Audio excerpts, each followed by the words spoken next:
Well, hello there, boils and ghouls, and everyone creepy in between. Welcome back to another episode of the Average Ghost Mom podcast.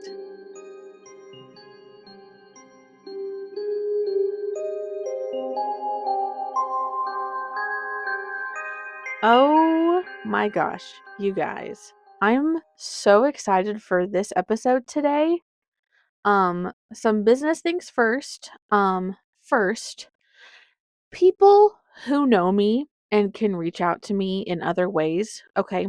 Even if you don't know me and you can't reach out to me in other ways other than Instagram and email, I need you to spam me with messages that my boyfriend needs to wear shorts when we go to the zoo this summer, okay? Um, we are making a trip up there and we are going to go to the zoo because of course up there being into Nebraska where my parents live. Gonna make a trip up there. And of course, we go to the zoo every time that I come up there. It's just tradition, and it's a piece of tradition that I love. And of course, I want to take my boyfriend to the number one zoo in the US. And this man, I thought, okay, so a little bit about him. He, like me, has psoriasis and he has a very large flare up on his knee and he doesn't like for people to see it. And I get that. I was the exact same way. I'm very lucky that all of my flare ups were on my torso. Most of them were my torso, most of them were like my scalp, and that I never really had any that were visible unless I would wear like tank tops. I had a couple small patches on my knee. So I understand the embarrassment of not wanting people to see especially such a large flare up. But this man thinks he's going to wear long denim jeans the first week of July in Nebraska to the zoo. And I told him last night, I said, "Sir, pick out a pair of shorts and we can wrap your knee up in like some medical gauze, some medical bandage, and it'll stay wrapped. And then people won't see your knee and it'll be fine." And he said, "No, babe, my legs are too pasty white." I said, "Excuse me?" He said, "Yes, my legs are too pasty white and the rest of me is tan. I'm not going to go out there with shorts with my pasty white legs." I said, "Have you seen my legs? Have you seen my mother's legs? Have you seen my sister's legs? Have you seen my dad's legs? What?" P- That, oh my goodness, not a good reason in my eyes to not wear shorts and to suffer and sweat. And this man, he's already a little bit bigger. He has a high body heat. He gives off a lot of heat. He gets sweaty super duper easy. He's going to give himself like a heat stroke or something. It's what he's going to do. So, spam me. Tell him, no, no one's going to care about your white pasty legs. How many other white pasty legs do you think we're going to find out there in the zoo? Hmm? Probably lots. Amongst the other 4 pairs of white pasty legs that you will be commuting with. Yours will not stand out. Just spam me with messages and say, like, yeah, wear shorts, you dipshit, or something. Maybe send some um heat stroke news articles and weather articles. I don't know. Help a girl out. I'm trying to save this man's life. Really, okay? Um Second thing I want to say is I'm drinking a prebiotic soda from Aldi. So right now we're on this probiotic soda kick. It's trending right now. Um, Olipop and Poppy are 2 very popular brands, but Walmart carries Culture Pop Soda, which is a kind of probiotic soda. And that's one that we have found best that we enjoy drinking because the flavor's there and there's not too much static at the end from the carbonation. Um, and we found a brand that Target carries that we like, but they only have like a couple different flavors. And then I found this prebiotic soda at Aldi, and they have two flavors. They have strawberry vanilla, which initially I didn't like, but then by the time I finished the can, I did like it. And then they have this root beer, and it's really good.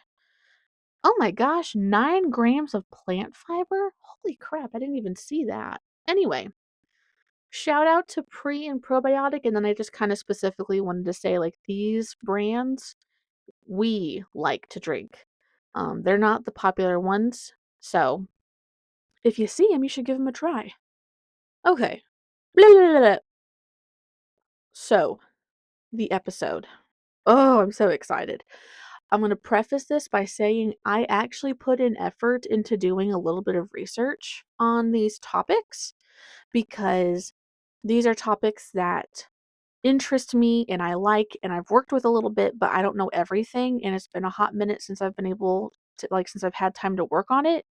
So I did actually put in the effort and like, do a little bit of research on some things.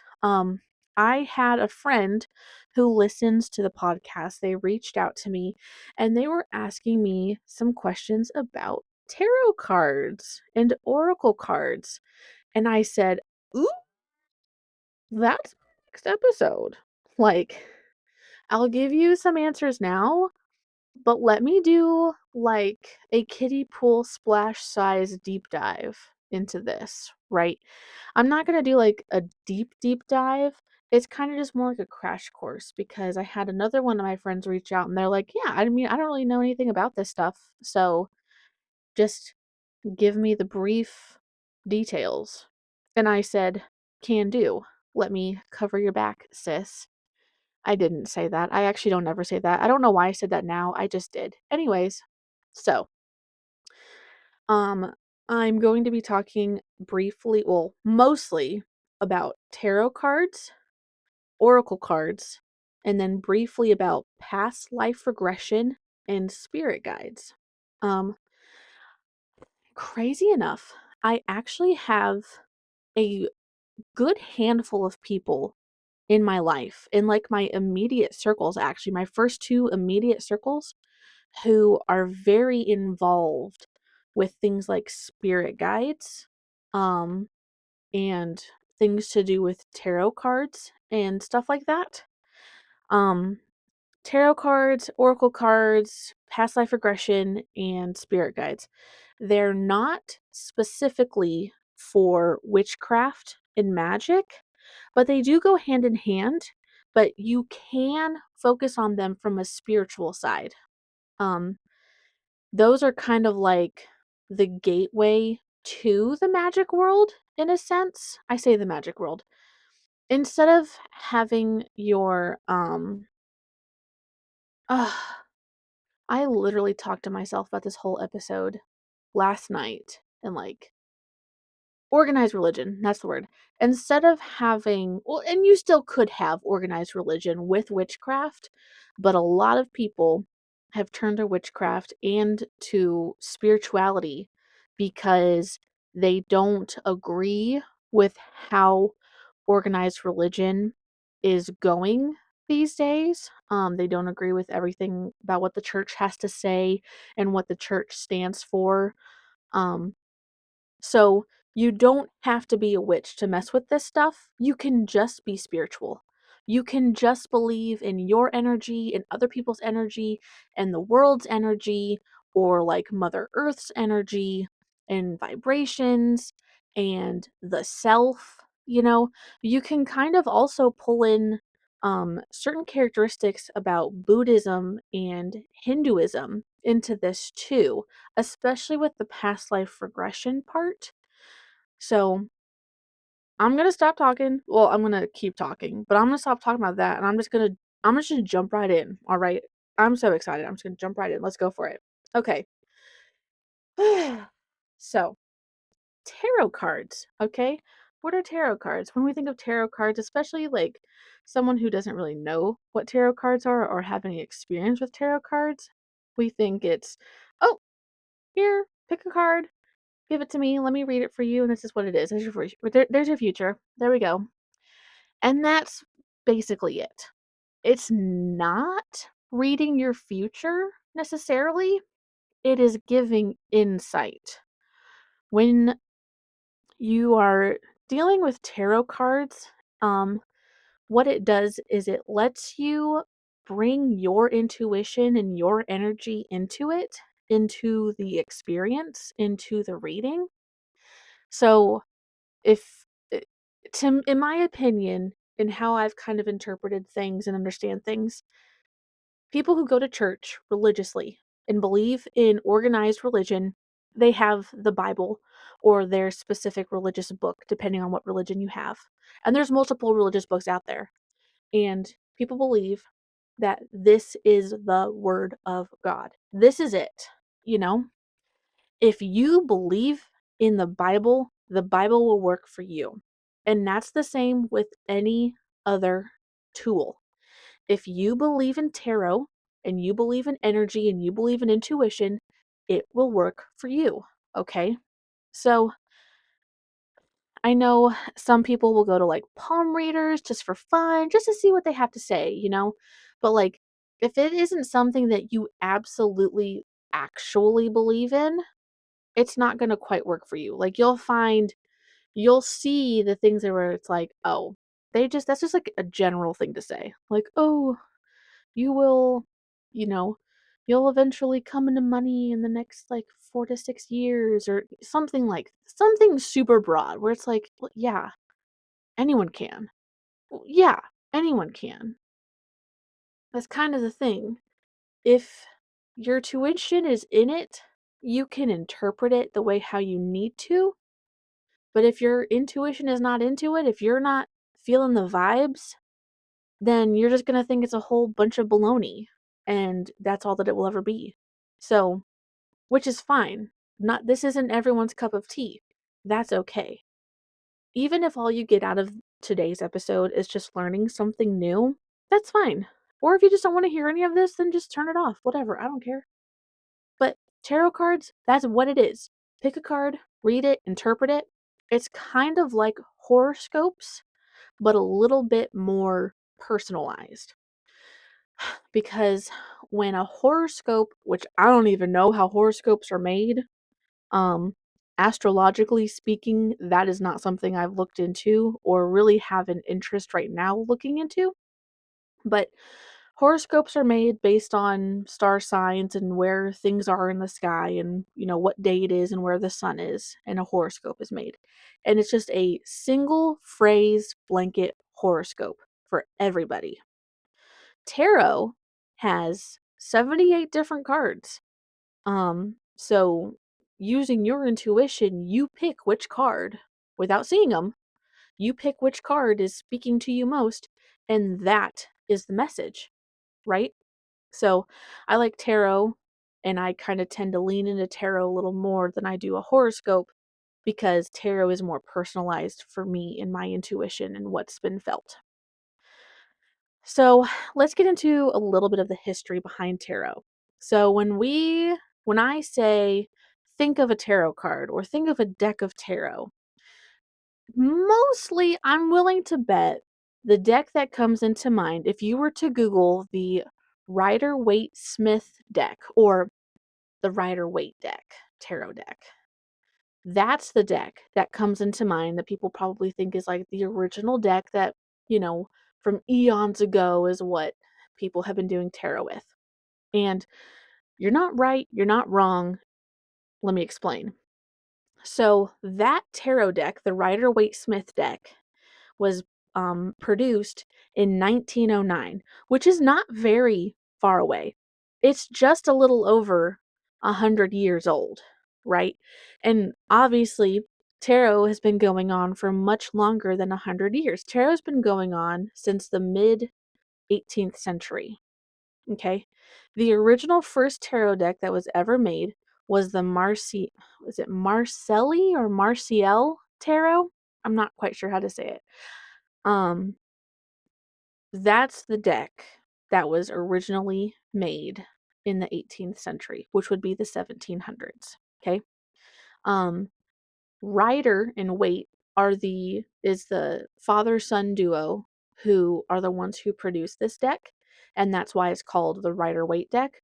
Recently, it's came to light that um the artist, Miss Smith, has not been receiving recognition for doing 78 different pictures for the deck, which these pictures are based off of the Marciel Tarot and other like alchemist and religious symbols as well.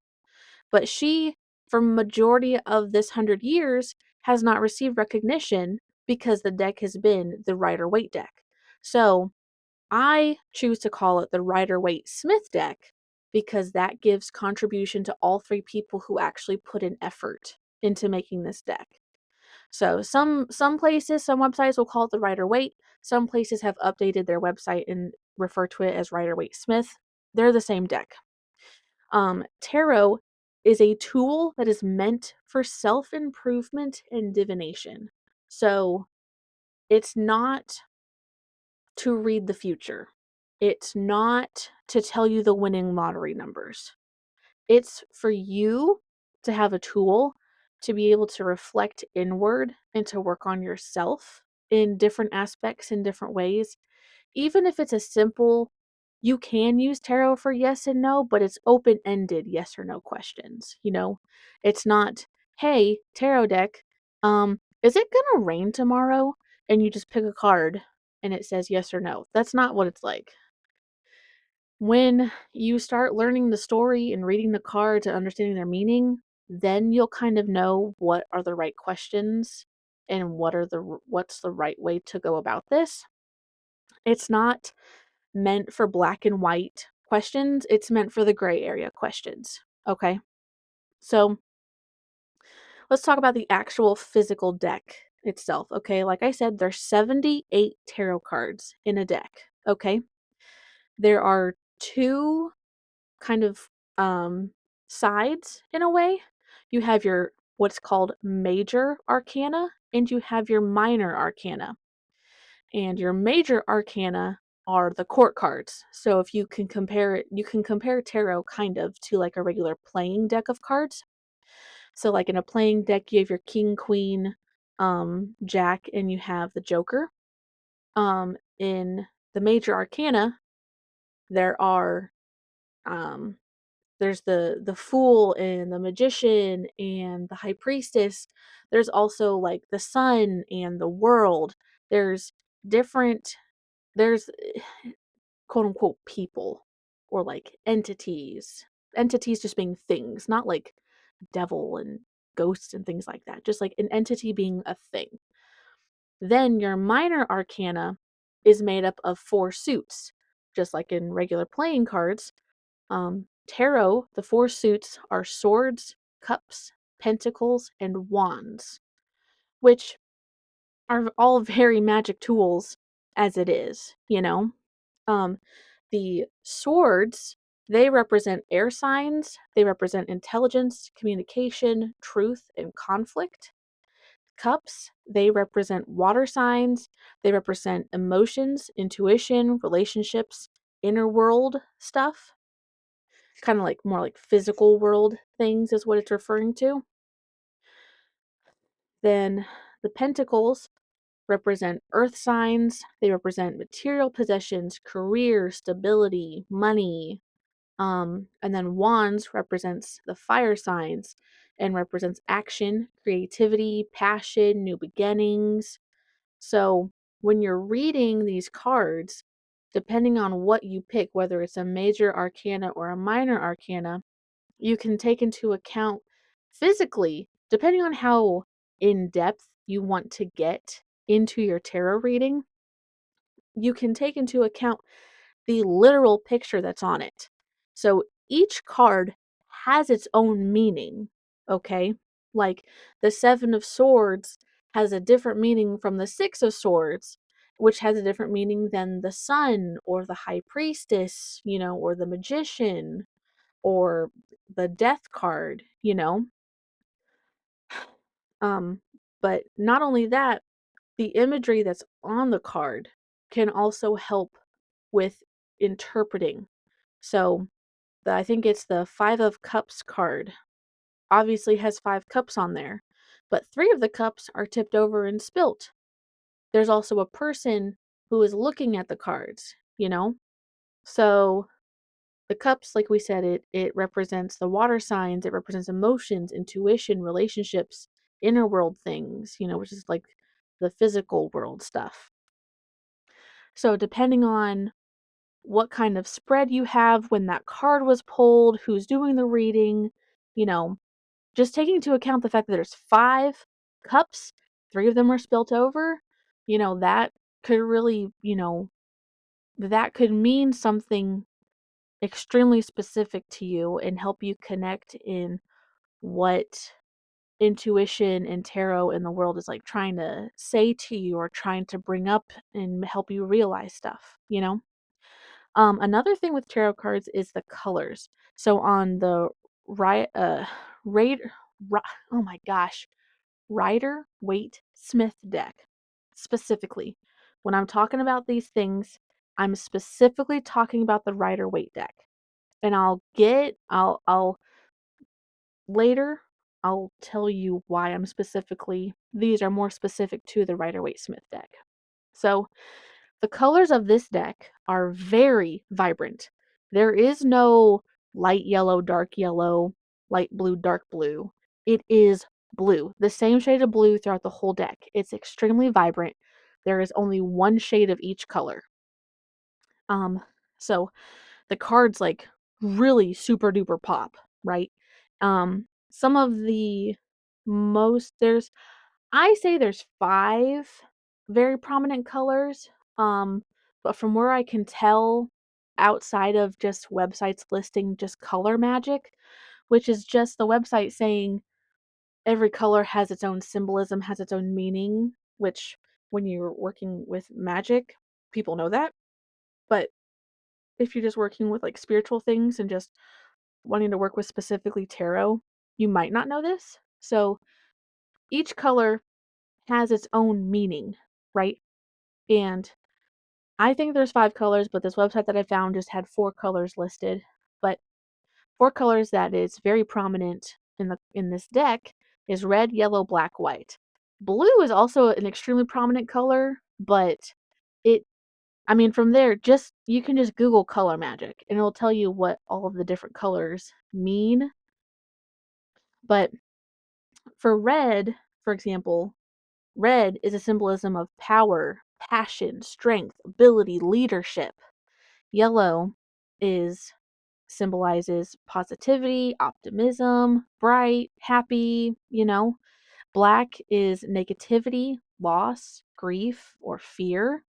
And white, of course, is like purity, innocence, cleansing, and rebirth, which these also all correlate to general color magic.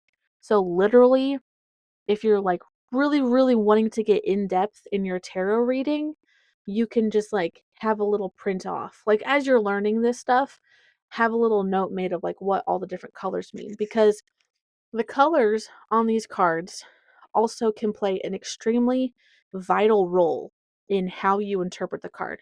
Because you look at cards like the Devil and Death, and or like it's either the 7 or the 9 of Swords.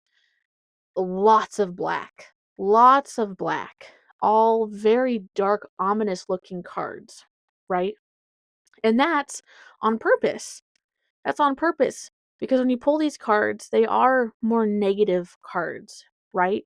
Not entirely because there is still some yellow and some white, but look at where those colors are. The people on the cards, especially on the minor arcana cards, your suited cards, look at the people. What are they wearing? Where are they in relation to other things on the cards? It's when Smith did the artwork for this, she was extremely detail oriented in making sure that what each card meant, that it was extremely represented very well in the artwork. And she she did a phenomenal job in making sure like it comes across You can take it one or two ways, but you can't take it 15 different ways, you know? Um, when you're also doing readings, depending on how in depth you want to get, you can also deal with reversed cards. Now, when I talk about reversed cards, that's just your card doing a 180, literally. Taking the top, spinning it to the bottom. It's not flipping it over like reverse, it's just making it upside down in the deck. Um, you don't have to deal with reverse cards, especially when you're just starting out. Like literally when you're just starting out, first of all, let me just say, when you're first starting out and you want to get into tarot, get this deck, the Rider-Waite-Smith deck first. Okay? Learn the story, learn the cards, what they mean, learn the colors and what they mean, learn every little aspect about these cards, learn about the suits and what they mean, learn about the reversal and what they mean. You know, learn everything about these cards first before you get the fun decks, because when you get the fun decks, the artwork is different and sometimes does not correlate like how the Rider-Waite-Smith deck does to the meaning of the card. Um, and it'll be a lot easier when you're working with these fun decks that you'll be able to pull a card and be like, oh, like this is an interesting like art style. I know it means this, but in this deck, it doesn't quite give off the same way.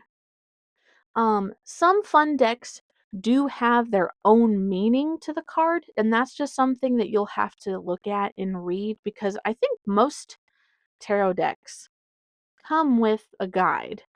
I believe most do, especially if it's not the Rider-Waite-Smith deck, because I know there's some learner decks and there's just some like, "Yep, here you go, it's a tarot deck. But I believe most fun decks do come with the guide. And if it doesn't, then I'm pretty sure it's meant to be taken that this is the same as a Rider-Waite-Smith deck. I just wanted to do my own artwork on it. So, I'm a very strong advocate for get the Rider-Waite-Smith, learn everything about it, and then go get your fun decks. So, coming back, reverse, okay? So, every card has its own meaning, has its own definition as to what, when you pick this card, what it means. When you start pulling in like reverse cards, so like when the person who is doing the dealing puts all 78 in front of you and says, pick X amount, and you pick it, and then she flips it, or they flip it over and it's upside down, it has a different meaning than it does when it's right side up. And it's not just a complete opposite meaning, you know, it's actually a shift or an alteration of the meaning of its original, right side up meaning. It's not a complete opposite, like, oh, the death card, when it comes back upside down, it means you'll live, woohoo! Which death card does not mean you'll die, just for the record. But it's it can show a blockage, it can show a delay, it can show an internal resistance, it can show like a shadow aspect or an alternative point of view in the situation, or maybe some missing or unacknowledged aspects for you. So, depending on where the reverse card is pulled in a spread, which I'll get into spreads here in a little bit, that can show different alternative meanings to the original um, definition of the card. So, if something's holding you back, if you're being held back by your past, there's a good chance that one way to show that is by getting a reversed card, depending on the card, but having a specific card come in and it's reversed in a specific spot, you know? Or like the alternative point of view is like, oh, well, you think it's going this way, but actually, have you thought about it going in this way, or seeing it from this point of view instead? You know, that kind of ties back into tarot is for self-improvement. It's not for quote unquote other people, you know? Um, Something that ties back in with when I said get the Rider-Waite-Smith deck first. Learn this deck first before getting the fun decks is because the major arcana tells a story, okay? It tells the fool's journey. The first card of the deck is the Fool, and that is you, okay? This deck, when you learn the story of the Fool, is kind of meant for how people are supposed to go through life. You start as a baby. You're dumb as hell. You don't know what the fuck you're doing. You can't even talk or walk. You're a fool, you know? When you're a child, you learn a little bit, but you're still an idiot, right? We can all relate to that. Children are idiots. I love my child, don't get me wrong. Due to inexperience, she can be a fool, I will nicely say. So the story of the fool starts with a fool and ends with the world when the fool is now enlightened, like he has learned everything he needs to learn from all these different people of the arcana and all these different things in the arcana throughout his journey, and he re-enters the world enlightened. So he's not a fool anymore. He understands it. Whatever it is, he understands it. The meaning of life, maybe. He gets it now.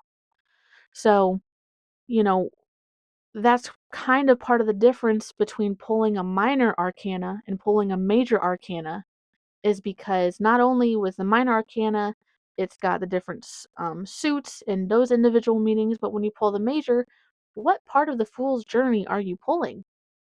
How does that relate to the situation that you are receiving help for? You know? Who who is this person that we have just pulled? Like the high priestess. I've brought her up multiple times in this. She's one of my favorite cards. The high priestess, is it you or is this somebody else in your life that is playing a part, you know? So that is something to take into consideration in why I also said learn the Rider Waite Smith first, because I have one of my fun decks. Actually, the only other fun deck that I have is a cat tarot deck. Girl, I ain't got people on these. They're all cats.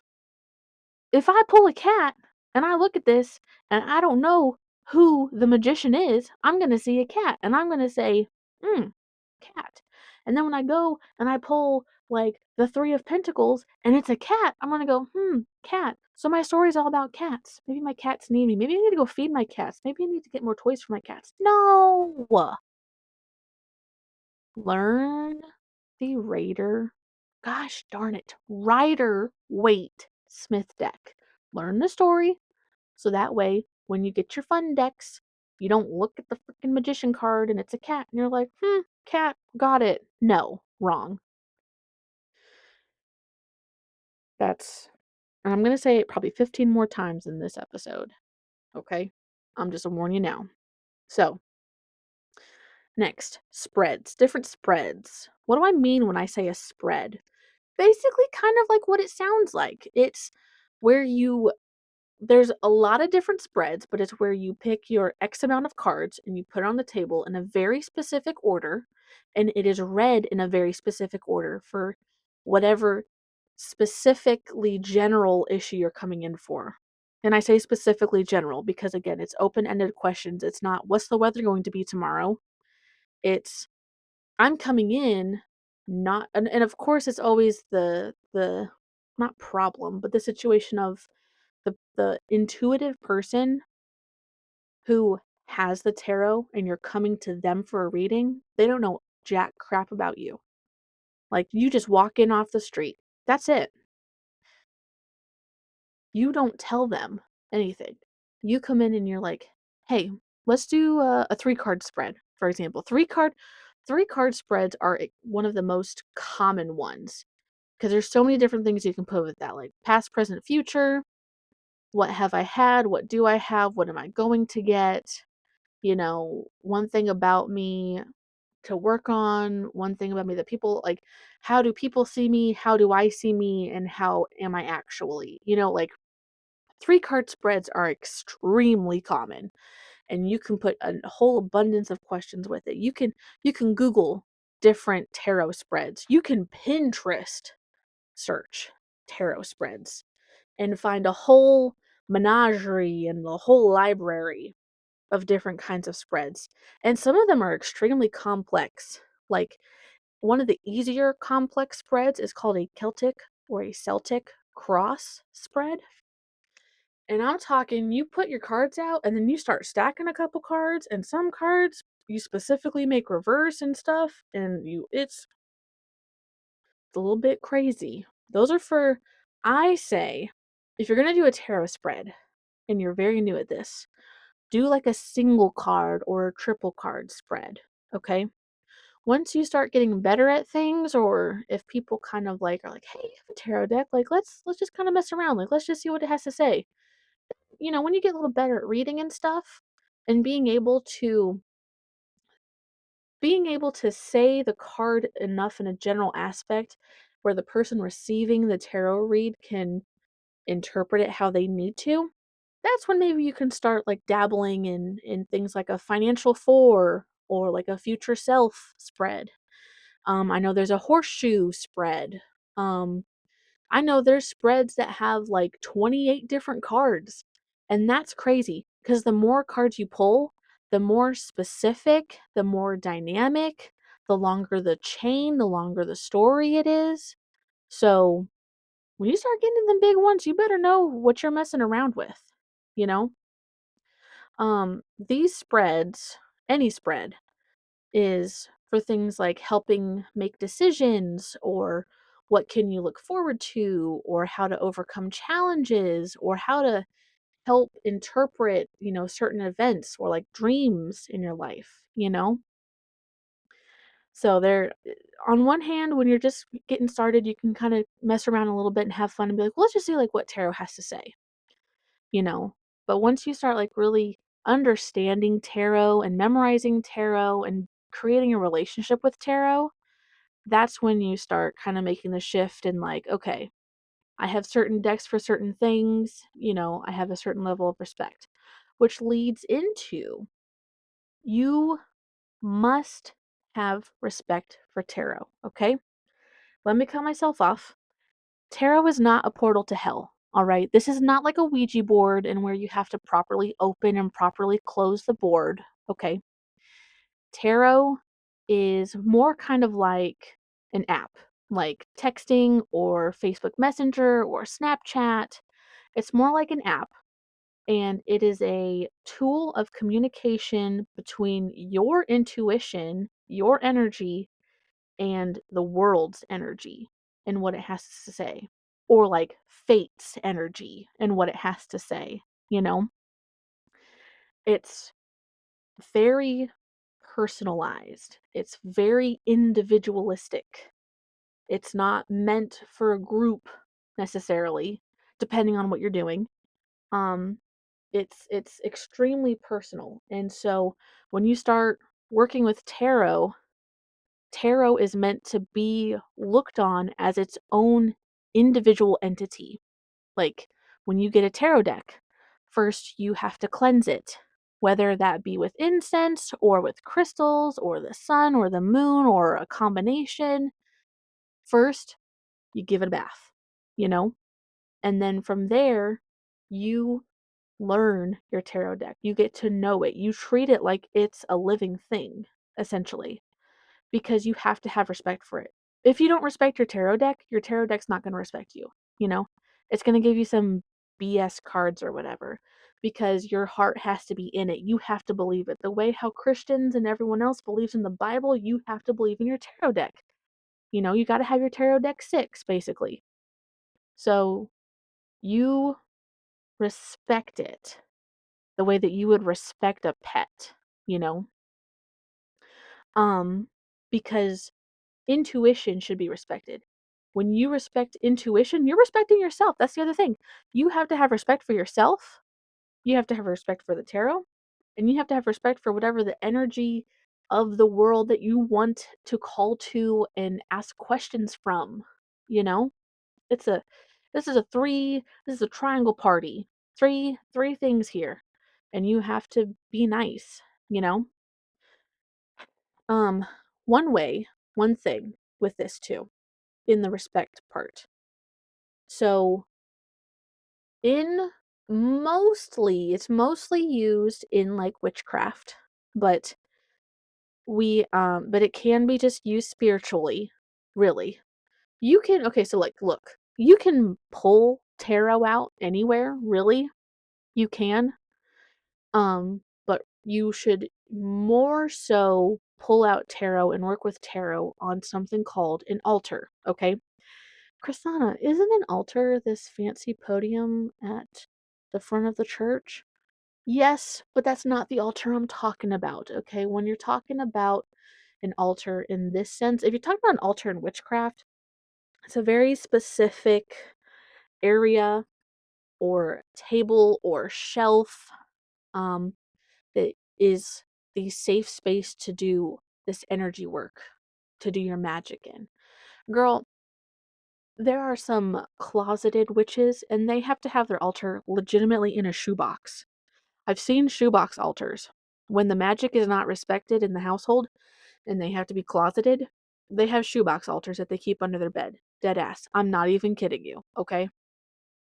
But really, when you're talking about an altar spiritually, it's just a cleansed area or space that is specifically meant for doing your spiritual practices, okay? So you don't have to like draw a circle for anyone who knows what that means. You don't have to like draw a circle or anything, but you do probably want to cleanse the area and the space because you don't want that negative energy there, you know? The altar is an area that is meant to be respected as well because of the energy. Everything has energy, people, okay?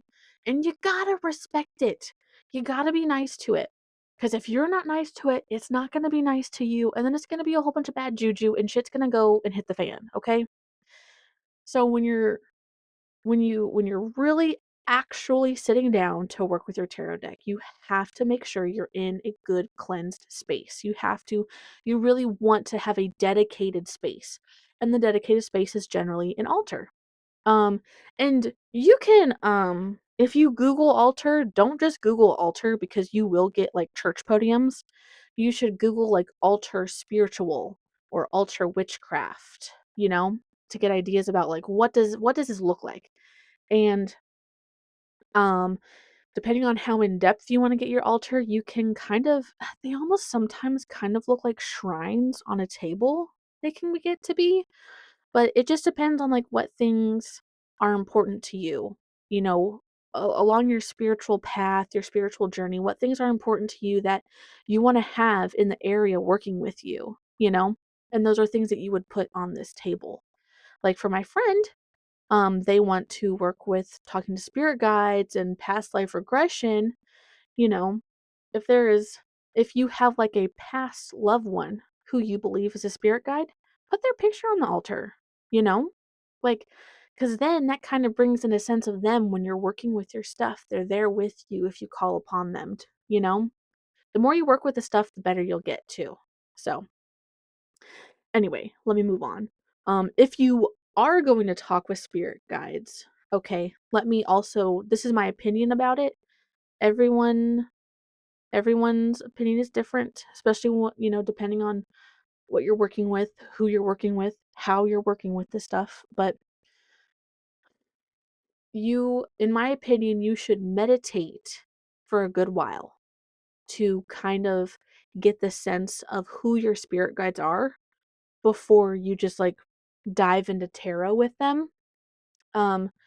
Because I feel like when you meditate and you open up your energy bubble to allow other things to kind of be more apparent to you, um then you can learn how to call on them, you can learn how to, you know, get them into the room with you so you can work with them and your tarot.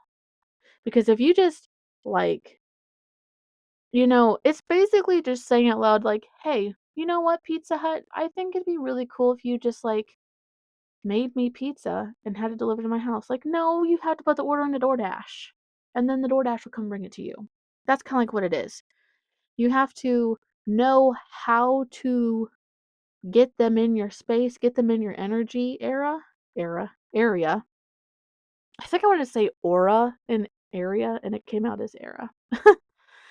But you have to learn how to reach them before you can just like slap out a tarot card and say, "What up, bitches? Come here. Let's have a little chit chat," you know? Um that's that's what I've got on tarot. That's what I've got on tarot for now. Um let's slide over to oracle cards. So, tarot was the main gist and oracle and the other two things are very very small. So, don't worry. Oracle cards are like the cool, laid back, somewhat high version of tarot, in my opinion. Oracle card, where tarot you can ask generally uh do your specific general questions. Oracle cards you can't. Oracle cards are 100% out there, beyond general, you know. So, some things with oracle in tarot. Tarot has a set number of 78 cards, and these 78 cards have the same meaning no matter what. Basically, for the most part, no matter what other deck you pick up of tarot, it's going to have the same meaning. Or some fun decks have slightly altered, but that's because the person who made the deck wanted it to have that. For the most part, all tarot means all the same. It's just different artwork. It will always be 78 cards. It will always be the same 78 cards. Oracle purposefully does not have a set deck. Oracle doesn't have a set number of cards. It can range from 40 to 60 or a little more, a little less. It depends on the artist of the oracle cards. And the artist of the oracle cards also generally gives the meaning to them, whether they write it straight up on the card or they make you a little guidebook about the cards. Oracle cards do not have like an OG deck, like how the Rider-Waite Smith kind of is. Um, Oracle cards were here at the beginning of time, basically. Um, Oracle cards, you can find oracle readings and stuff back in like the Renaissance and the Greeks and the Romans era kind of things, right? So, tarot is divination and self-reflection, where oracle is more guidance and affirmation.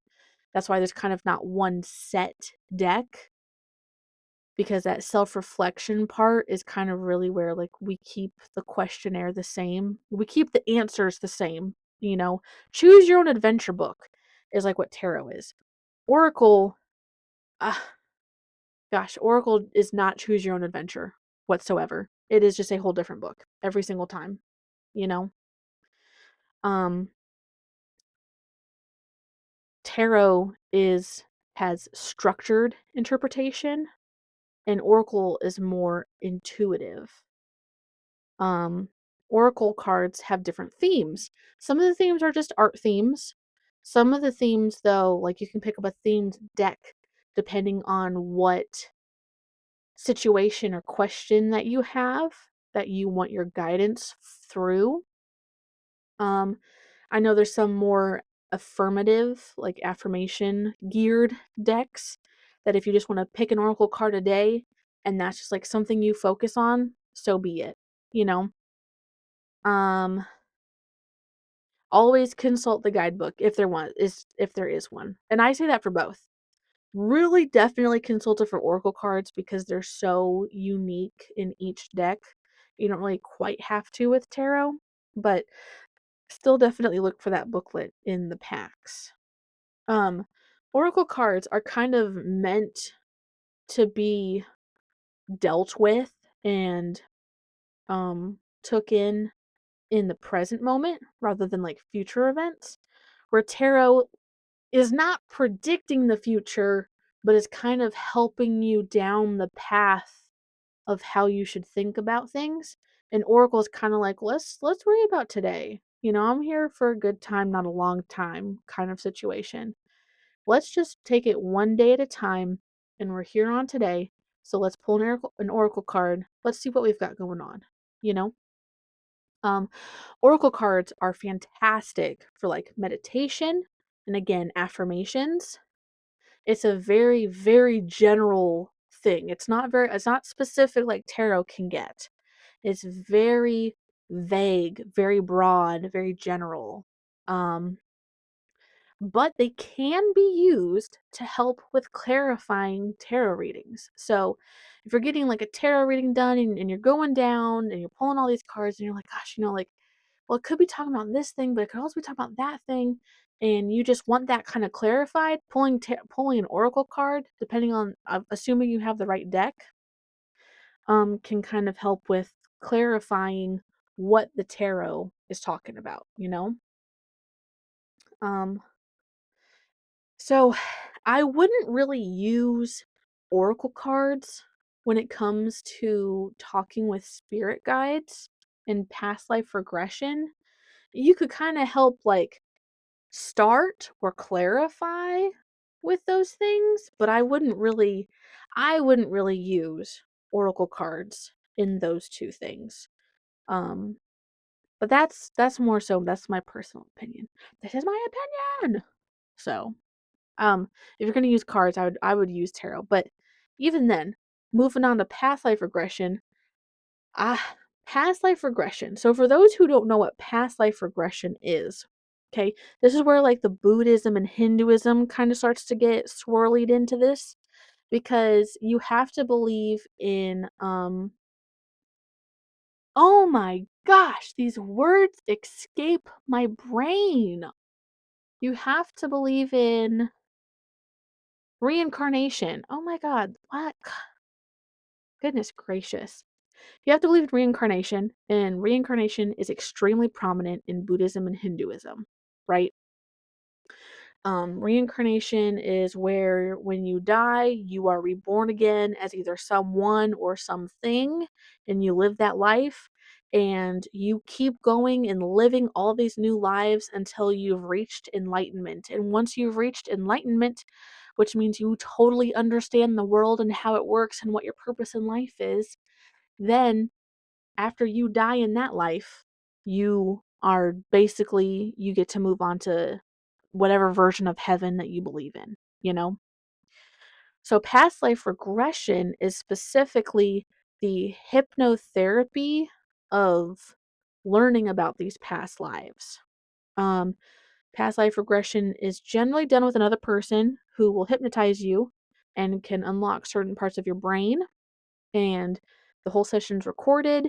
And sometimes when you work on past life stuff, that is to help you understand your current life, because sometimes they can be tied in together.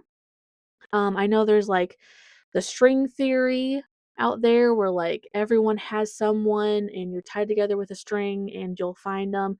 And with that, there's some theories out there that if you don't find them in this life, or if you find them but it feels like you found them so late in life and you wish you could have met them sooner, well, there's a blockade there. What is it? What are you doing in your life, or how are you acting in your current life that's blocking you from getting to that person sooner? And so with working with your past life like that, sometimes it can help you look back and say, oh, I this is like a common factor that I am feeling from my past lives that is happening in this one. Maybe that's the thing that's stopping me from getting, because the goal is to have total enlightenment to be able to move on, right? So basically, all the shit that's happening now, why? Well, some people believe in past life regression, and that looking into your past lives helps you understand this one and all the things that you're dealing with. Um, Tarot can help you, but it is advised that you use specific spreads, and you have to ask open-ended questions. Like you can't ask questions like, "Oh, what was my job?" Imagine if you're like, tarot, energy of the world, what was my what was a job that I had in the past life? And imagine if you freaking pulled the death card. Like you were the you were death. You took people down. How crazy would that be? Oh, maybe you were a hitman. Wow, that'd be cool. Anyway, staying on track. Like I said, you could use oracle cards to work with past life regression when you're not working with it from like a hypnotherapy stance, when you're just kind of like individually working on it. But really, tarot's better because of the vagueness that oracle cards are. They're not really meant for asking specific questions. They're not really for asking questions, you know? Not like how tarot is. Um, but the more, like research and the more you work with the tarot and oracle cards, especially the ones that you have, then you'll kind of understand when you're reading it, you'll be like, oh, okay. Yeah, no, I'm not asking my oracle deck any questions about anything really. I'm just gonna let the oracle deck tell me what it has to say, you know? That's kind of more that's kind of more how you work with those. And then moving on, last thing, spirit guides. Spirit guides are really stinking cool, okay? So if you don't know what a spirit guide is, spirit guides are comparable to like guardian angels. Um, they are a non-physical individual to help you on your journey. And people believe that there are different kinds of spirit guides. Some people some people believe in only one of these, some people believe in all of them, some people believe in mix match this one but not that one. Um, but this is just kind of the general different kinds. There's kinds that you're born with. So when you're brought into this world, you are assigned at least one spirit guide, you know? Um, which that one's kind of more looked upon as a guardian angel. It's there from the beginning. It's helping you through everything, especially when you're a dumb little baby and you're trying to climb up on the counter and then you fall over and you just happen to hit your head, but just right where you don't actually like get a concussion or anything as a baby. But your spirit guide was helping you. Your guardian angel was helping you. Like, oh gosh. So the ones that you get, people believe you're assigned to at birth. People believe that their loved ones who have passed can become guardian angel, or excuse me, spirit guides. So those ones come into your life on their own time. There's also some people that believe that when you get into a certain phase of your life, that you are assigned or given more God, guardian angels. No, that you're given more spirit guides. So when you come on your own terms, you are given another one or two or however many. And then some people believe that some spirit guides are just extremely temporary. They're just to help you get from one phase of life to the next. Or after you've completed, a certain goal in your life, that's their time. They were just here to help you with that one thing and now they're moving on to the next person, you know? Um They can manifest in different ways. I know the most common ones, I think the number one most common one is in different pieces of nature. So I know like cardinals are a very popular one, butterflies are very popular. There are other certain birds or other certain bugs that are very popular in manifestation. Um, there's also, let me think. I had this all in my head yesterday. Oh, they come to you in dreams. So if you have like a reoccurring figure, or not in a creepy way either. If you have a reoccurring uh sense of a person or an entity in a positive way is there, they can come visit you in dreams. Um Sometimes, like angel numbers too as well.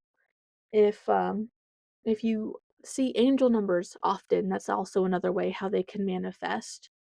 Um, and sometimes it's like just deja vu moments, especially if it's with people, you know?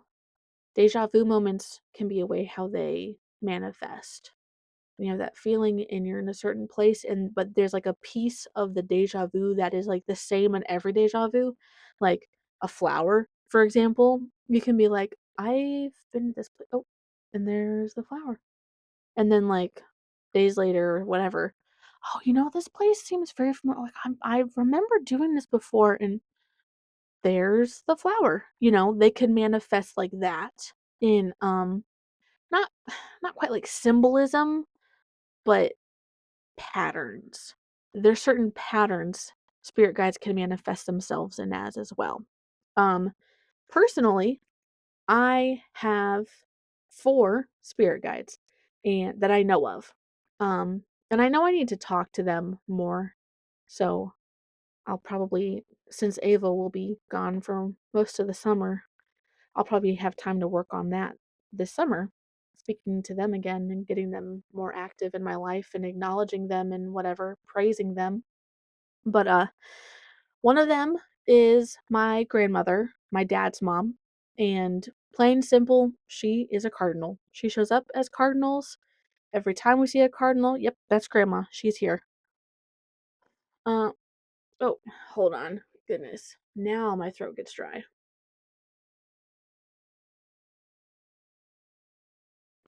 Ugh. So, my grandfather, who is my mom's dad, he shows up. Well, the one time I've had him show up, he showed up as a almost abnormally large green dragonfly, which just feels very right. Like for my 2 past relatives who are my spirit guides, I don't know, a cardinal and a dragonfly just seem very respectable, you know? I don't know, just something about this one. He was very large. I remember when I was doing some spirit guide work and I was laying on the trampoline and I was just meditating and I was taking everything in and I was opening myself up and this huge green dragonfly. Like I was like, okay, I've moved on from grandma. Let me move on to grandpa. And this huge green dragonfly flew into the trampoline and got stuck. Like I don't I don't know, he just couldn't figure out how to get out. And like the whole top part is open on the trampoline. We have a net up, but he just couldn't figure out how to get out of the trampoline. And I had to like help it. It was crazy. Then my other 2 spirit guides, I haven't worked with them hardly often. I just know what they look like. I don't know their names. I don't know what they do. Um, but one of them, I'm pretty sure I've talked about them before. I could be wrong. Maybe I just have talked to myself enough recently about them. I don't know. But one of them is a Steven Universe styled animated uh person. She has very long legs, very long arms, very short body, and a very big head. All super animated, right? And excuse me, she uh she has a cartoon Rasta styled purple hat, and she has cartoon dreads, and she is just different various shades of purple. That's it. And then the other one is kind of like a mix of like Avatar, Last Airbender, the cartoon series styled animation, and like Mulan styled animation. And he kind of looks like the Emperor from Mulan, except he's very old. Like, I mean, the Emperor in Mulan's pretty old, but this guy is like really old. And he wears various green garments. Um, and they're all like lighter, earthy toned greens. So he's got this super long beard like the Emperor does, but it's Avatar animation, if you can imagine that. So those are my 4 spirit guides. Definitely my grandma pops up a lot, especially like right now with the season in spring, things are blooming, the birds are out. So you're more, of course you're more likely to see birds in spring and stuff. But the cardinals just pop up in the most random times and it's very comforting to be like, yeah, like grandma's here. And grandma will come visit me and go visit my parents and go visit my sister and we're always in the group chat like, "Oh, grandma's here." It's nice, you know? So, when you're working with spirit guides and like tarot and spirit guides and oracle, uh, personally, I don't quite think if you're gonna work, if you absolutely, if that's the way you want to work with them, I would probably say that's more oracle than tarot, because until you learn and you work with your spirit guides and you can learn when to call on them and when you can feel them, when you can feel their energy in the same area that you're at, oracle kind of is general enough where you can kind of blur the realms. Because to me, like, spirit guides are in their own realm. Just like with regular spirits, they're out there chewing along, sitting on the couch reading a newspaper until you call on them, until you need them, or until they think you need them. So, and I just feel like oracle cards are like that, general enough where you can pull an oracle card and you can work on that oracle card for the week or something, and like, how is this going to relate with me and my spirit guides? How am I going to use this to communicate with them, you know? So, but personally, spirit guides, that's where a lot of meditation comes in. Just sitting there, preferably outside, because grounding is a very good technique with spirit guides. But wherever you can sit that's comfortable and you don't feel weird doing, and just sitting there and then just like working on like your five senses to help like like alleviate everything that's taking up your mind, you know? Work on like, what do you feel? Like, start with like your pinky toe, the side of your foot, your heel, your ankle bone, work your way up your body. Relax your body, get the thoughts of what do I feel, acknowledge it and let it go. Because then that's one sense that you can open up to your spirit guides to allow them to, talk to you, or let them know that they're there, and they're listening, you know. So, do physical, do hearing, do what do you see, what do you smell, depending on where you're at, you know. Acknowledge all of the things that are taking up your senses and then let it go so it can be like an open tunnel, you know. So, that's what I've got. I I was so excited to do this cuz my friend who listens, like I said, he reached out to me and he was like, "Hey, like, you do tarot, right?" And I'm like, "Me?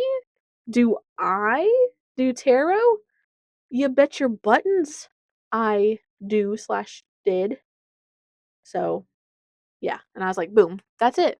He asked me some more questions. We talked about a little bit. I said, that's it. That's it. That's what I'm gonna do. I'm gonna do tarot. Let me pull up an app really fast. It's called Labyrinthos. Um, the app face looks like a keyhole with a key that you can see in it. This app, if you're getting into tarot, and you can't always, you shouldn't always take your tarot everywhere with you, This app is something you can download, and if you're interested in working with tarot, um, you can download it, and it pulls a 3 spread every day, and you can work with those tarot cards, learn the tarot cards. It does have its own art style, so that might kind of throw you off a little bit when, like, you start, uh, having fun with, like, different decks and stuff. Um, but they all mean the same, and it has different, like, chapters that you can go to, I guess, or different files you can go to, and you can just work on learning your tarot. It's a very good study tool if tarot is something that you're interested in. Um, I've posted a couple pictures on my Instagram about like, oh, here's today's tarot spread, you know. Um, I will. I don't think I can post it in the show notes, but I will post it on Instagram. Um, and I can post it on TikTok also. I have not been active on TikTok lately. It's just not been a priority right now, you know? Um, on that note, Ava's birthday, by the time this comes out, will be the day before. And so I'll probably have a birthday update. You'll probably see a whole bunch of birthday pictures on Instagram and whatever, um, about the party and stuff. So I'm excited. 3 days away, finally. It's all coming together. I'm like, okay, we only have like these couple more decorations to do, and then from there it's just making lunch for everyone and then it's making the cake in the morning, you know? So other than that, I decided whilst I have the time and energy this Memorial Day weekend, I'm going to put up the big decorations because I have this big Barbie box photo booth area and I have a burning city skyline area for the photo booth too. The Barbie box did not quite turn out how I wanted it to, but it was a um very big project. I had high hopes. And like usual, there was just a couple things that I just could not take into consideration when I was building it that came to light when I was building it and said, "Meh, not quite, dearie. I'm gonna have to think of a way around that." And thank goodness for my loving boyfriend in that he is so willing to help me with my problems and he is a very good thinker. He's a very good thinker and he's very good at taking criticism.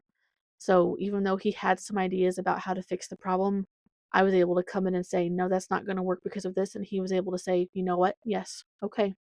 Whether he thinks I'm right or not, he is able to say, okay, babe, this is your project. If you say it's not going to work, I'm not going to push you, you know? So this episode, I think I would like to dedicate to my friend who reached out and said, hey, tarot question mark, you know who you are. And then as always to my loving boyfriend. So anyway, if you guys have any questions about any of this, oh my gosh, please reach out to me. The tarot is something I am so passionate and loving and excited about. I was so excited to do this episode, you know? Um, so if you have any questions, reach out to me. You know how to do that. averageghostmom@gmail.com. You could send me a message on Instagram. You could probably figure out how to send me a message on TikTok. But email is going to be the best. Leave a comment. Oh my god, guys, please leave me a comment. That helps my ratings with wherever the heck you listen to this. Leave me a comment. Ask me a question. I love it. I'm excited for it. You know, rate me where I don't even know. You can listen to me on Spotify. You can listen to me on Apple Podcasts. You can listen to me on YouTube. That's as far as I know of right now. I don't know real if like Spotify posts me on other places. I have not the slightest clue. But anyway, this episode's fun. I enjoyed doing it and blabbing all of your ears off. So now I will let you go and do whatever it is you're going to go do. Have a fantastic day, night, evening, morning, weekend, whatever. I love you guys, and I'll talk to y'all later.